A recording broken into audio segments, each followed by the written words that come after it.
Hello, and welcome to another episode of the Good Boxing Podcast with your host, Josh Size. And I'm going to jump right into this episode. First things first, I want to say thank you to everyone who's subscribed to the channel recently. And I'm going to start off this video by saying, congratulations, Anthony Joshua. The fight with Alexander Usyk is a tremendous success already. It has already sold out its tickets. And honestly, if you had any doubts that Anthony Joshua is not one of the biggest name or the biggest name in boxing, the critics need to just be quiet and silent, because Anthony Joshua selling out a venue that had 65,000 plus tickets in under 8 minutes. I know the way scalping goes nowadays. Well, the legal scalping with the stub hubs and the other secondary ticket market distributors. They buy up a lot of tickets, etc. So, but still, 65,000 tickets. He sold out in a record amount of time. And I think he's really solidified himself as maybe the most popular heavyweight on the planet. I mean, truthfully, I know Canelo sold out 70,000 in Dallas. I was actually there. It was a phenomenal event. But Anthony Joshua, kudos to you in one of the biggest events in the UK since this whole thing started, where I think people are really, really excited to go out there. However, there is one thing I want to talk about, and people are immediately saying that, oh, Anthony Joshua is the A side in every negotiation when it comes to the heavyweight division. And based on the numbers and based on the pure hype of the Anthony Joshua Alexander Usyk fight, and in my opinion, not a flop per se of the Deontay Wilder and Tyson Fury fight in terms of tickets, I just think it's something you have to approach with a little hesitancy before you start saying that Anthony Joshua doesn't need Tyson Fury or Deontay Wilder, and they basically need to listen to whatever Anthony Joshua wants.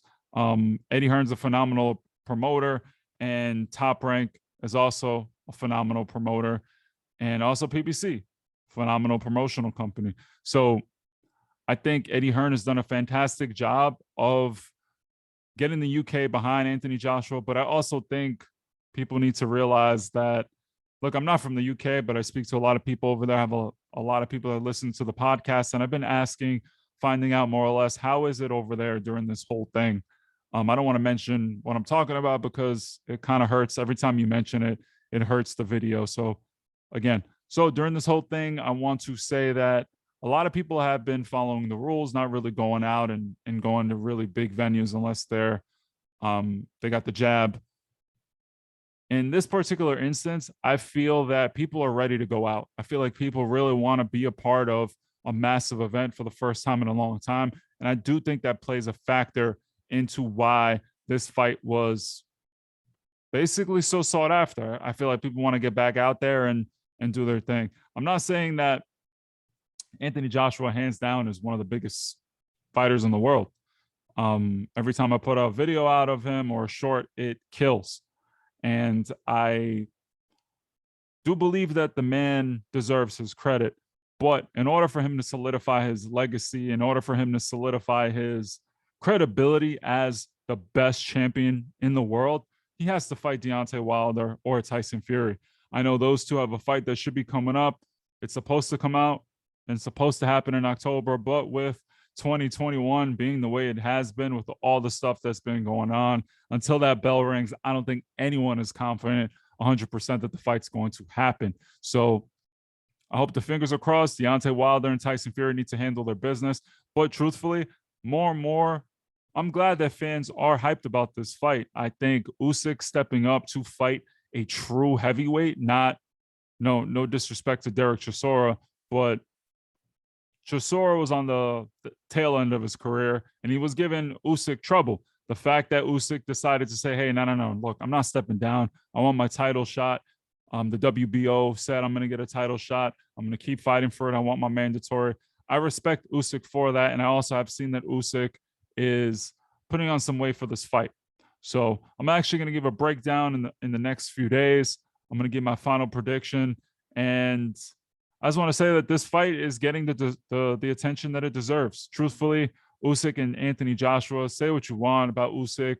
I think it's going to be a very difficult fight for Anthony Joshua. It's a very unique challenge, and I personally believe that Anthony Joshua, say what you want about him, he's always taking kind of difficult fights. You can say whatever you want. I know his last fight, he blew out his last opponent, knocked him out, all the talk, all the trash.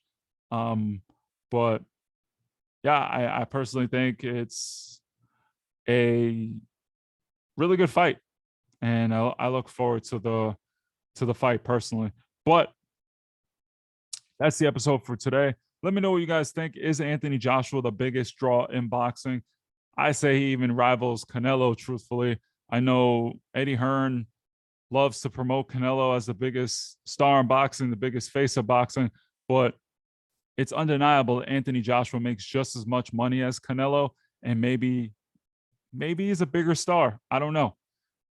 Heavyweight purses are huge. The fight with Deontay Wilder, I remember him guaranteeing 40 million to Wilder in order to promote that fight. I think Anthony Joshua would have made 100 million. Same thing when it came to the Tyson Fury fight. He would have made excess over 100 million. So when we're talking about stars and the potentiality to make a lot of money, Anthony Joshua might be the biggest stud in boxing. And truthfully, after a sellout in, I think it was like 8 minutes or whatever they said, it's undeniable. So let me know what you guys think. Leave a comment down, like, subscribe. And again, thank you so much. There's been an influx of followers. Thank you once again, and be well.